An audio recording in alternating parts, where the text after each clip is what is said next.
నమస్కారం ఈటీవీ 360కి స్వాగతం. ముందుగా ప్రధానాంశాలు. జాట్ల హింసతో హర్యానాలో కనిపిస్తే కాల్చివేత ఉత్తర్వులు.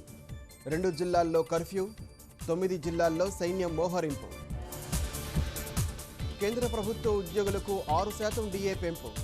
జనవరి 1 నుంచి అమలు. 10.5 లక్షల మందికి ప్రయోజనం.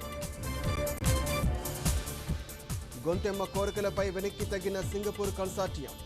రాజధాని నిర్మాణానికి మార్చి తొలి వారంలో కొత్త ప్రతిపాదనలు. ఇక నుంచి లబ్ధిదారుల ఖాతాల్లోకి పారిశ్రామిక రాయితీలు. ప్రతి నెల మొదటి వారంలోనే చెల్లింపులు. సీఎం ఆదేశం. 22, 23 తేదీల్లో కలెక్టర్ల సదస్సు. 2 అంకెల వృద్ధి ఎజెండా. పేదల ఇళ్లు, భూబ్యాంకు, జలసిరిపై కీలక చర్చకు అవకాశం. విశాఖలో ఔషధ పరికరాల తయారీ పార్కు. కేంద్రం పచ్చజెండా.